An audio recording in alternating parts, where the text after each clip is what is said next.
Kaya po hindi natin pwedeng gawing rason na naging busy tayo or talagang sumubsob tayo sa trabaho kasi para naman sa kanila yon.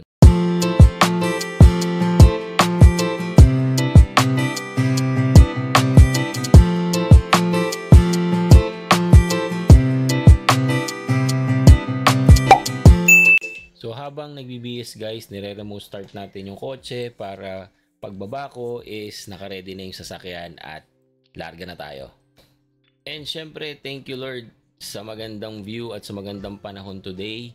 At tayo ay papasok sa opisina, so i-enjoy natin ang magandang weather sa ating biyahe.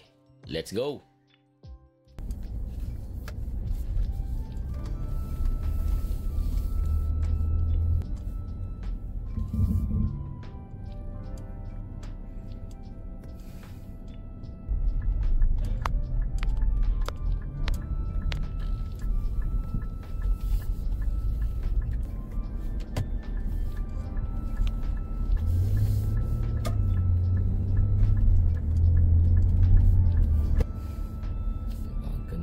Sa British Columbia talaga guys, oh. Ganda talaga dito pag umaga tsaka maaraw. Guys, nag-iiba talaga ang paligid depende sa season. Pag summer, pag winter, pag fall, iba pati yung mga kulay ng mga dahon guys, nag-iiba. Amazing lang talaga. Tatandaan ko pa guys nung unang dating namin dito, talagang paglabas namin ng airport guys, feeling ko nasa ibang lugar talaga guys. Eh, syempre galing tayo ng Pilipinas, di ba? So yung experience mo paglabas mo ng airport, ibang iba talaga siya. Pati yung weather, yung simoy ng hangin,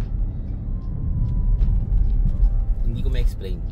Yun lang yung medyo regret ko din nun, no, na sabi ko sana nakapag-take ako ng mga videos, pictures para na-capture ko yung reaction namin that time. Kasi sa totoo lang hindi ko na naisip yun guys, kasi nung mga panahon na yun, ang daming pumapasok sa isip ko na sa akin kasi nun guys, hanggat hindi kami nakakalabas ng airport, para sa akin hindi pa talaga kami totally nasa Canada. Alam mo yun, ganyan ang view guys pag summer dito sa British Columbia. Ang dami makikita mo, yung mga puno talaga.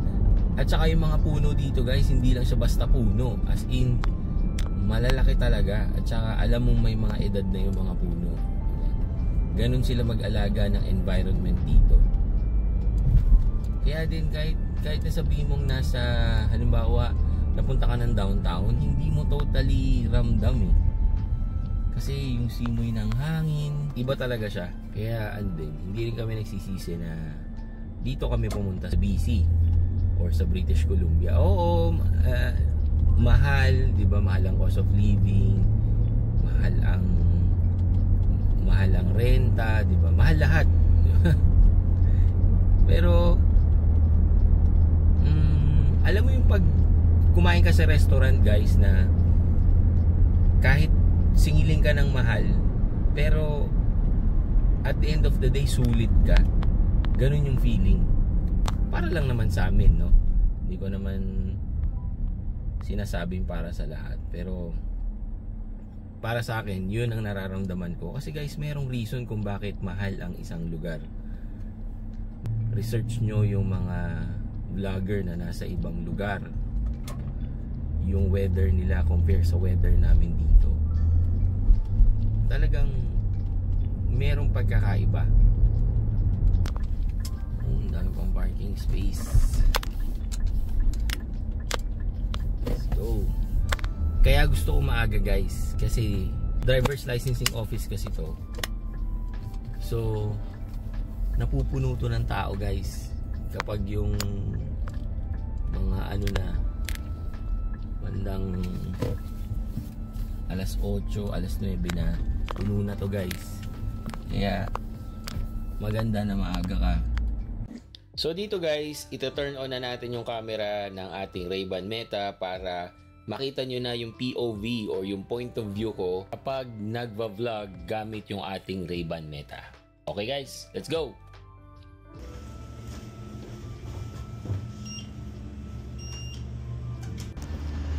So ngayon pupunta tayo sa parking guys, kasi magbabayad tayo ng parking. Oh. Woo.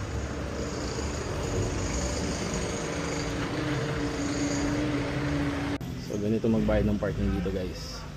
Plate number mo, and then pili ka dyan, pipin siya ng parking receipt. So ngayon kakain muna tayo guys. Lunch break muna tayo. So ito, maglalakad tayo patawid dun sa mall. Eh, tawid tayo. Let's go.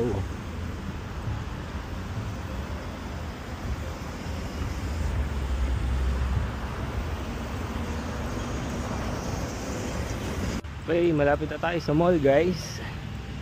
So actually maaga pa guys. Wala pang 12 o'clock, pero kasi nag early lunch na ako para hindi masyado maraming tao guys. Flexible naman kasi kami dito, so babalik na lang ako maaga sa office.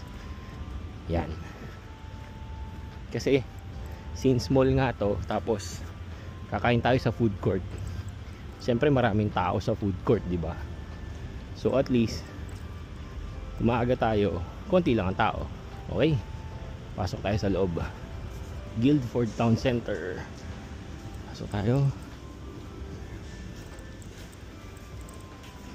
Oh, di ba? Wala pa masyadong tao, guys.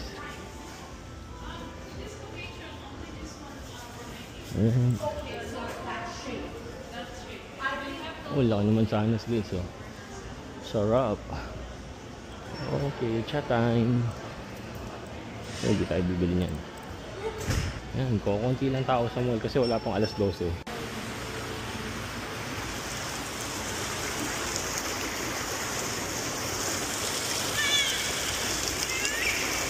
Okay, may pa-fountain. Let's go. Alright, food court straight ahead. Gutom na ako guys. Okay, kain tayo sa Bourbon Street.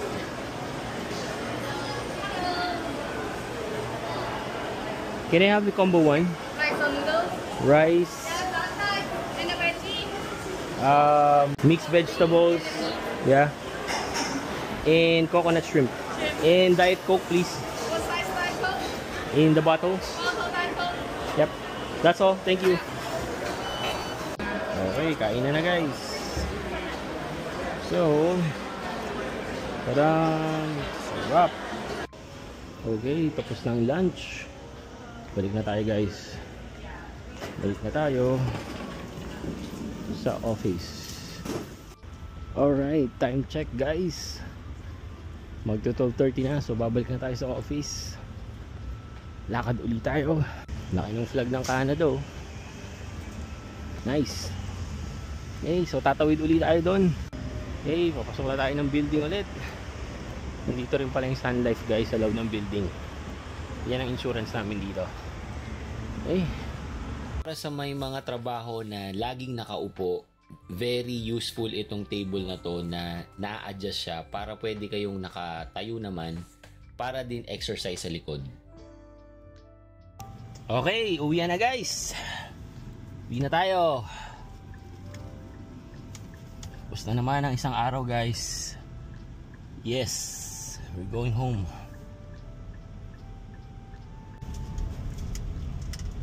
Right, uwi na guys.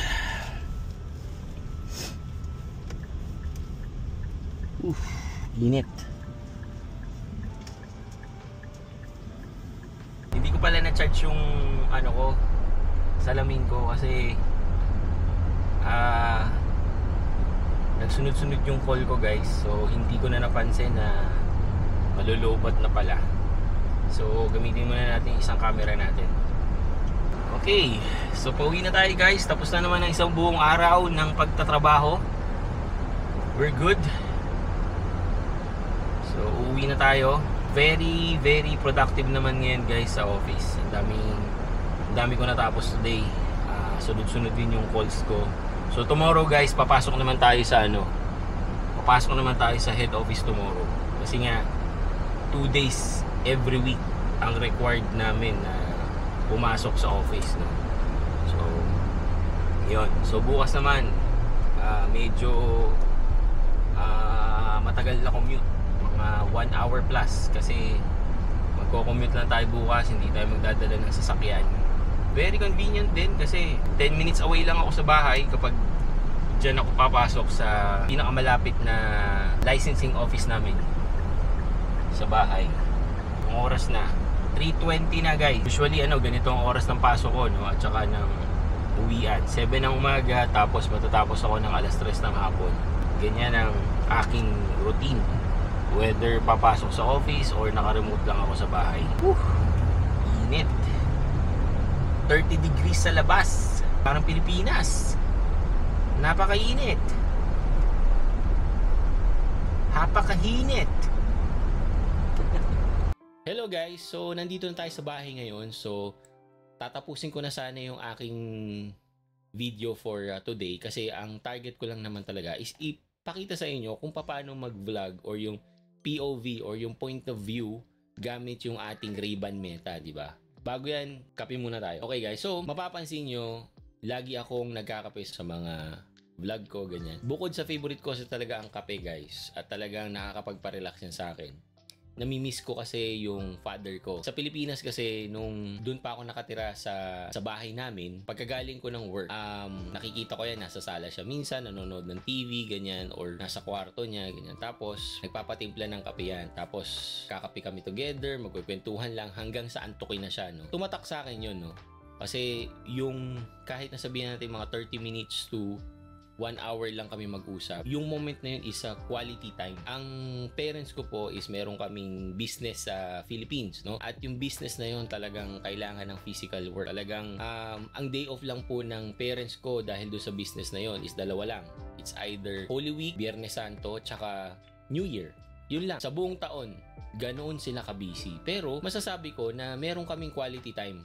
Kami magkakapatid, pati sila. Kumbaga, nabigyan nila kami ng talagang matinding foundation kung paano namin patatakbuhin yung buhay namin. Ngayon na meron na akong family, may mga anak na ako, di ba? So, nai-apply ko yung mga shinare niya sa akin, yung mga payo and everything. So, yun guys. So, tapos guys, habang kumakain ako kanina sa food court, nanonood ako ng YouTube, merong dumaan sa feed ko, and nakakatuwa lang kasi yung family na to guys, nakatira din dito sa BC, and I think family of 4 yata sila, no? So, nakakatuwa lang. Follow nyo rin sila guys, si Turns TV, no? Ito yung page niya, guys. Tapos, yung latest niya na video, it's kinda related dun sa last post ko din. Ito yung latest niya na video. Panoorin nyo guys, maganda. Title nung video niya is Maglaan ng Oras sa Mga Anak Dito sa Canada. So, kinda related or pareho dun sa last ko na post na pinakita ko kung paano kami nagkakaroon ng quality time with my kids and with my wife. So, ang title nung last ko na video is More Quality Family Time. Kung tutuusin guys, kaya ko naman mag-multiple job eh. Kasi ang pasok ko lang naman sa office, pinakita ko sa inyo kanina, 7 ng umaga hanggang alas 3 ng hapon. So, pwede pa akong kumuha ng part-time, like gugustuhin ko talaga kahit na 4 hours lang, pwede pa, di ba? Or pwede kong sagarin hanggang weekend. Pero, sinasabi ko nga guys, iba-iba tayo ng definisyon ng pagiging successful. Para sa iba is magkaroon ng maraming pera, maraming trabaho. Sa akin po, ang success para sa akin is yung makasama ko yung mga anak ko, makita ko silang lumaki, nandun ako sa lahat ng first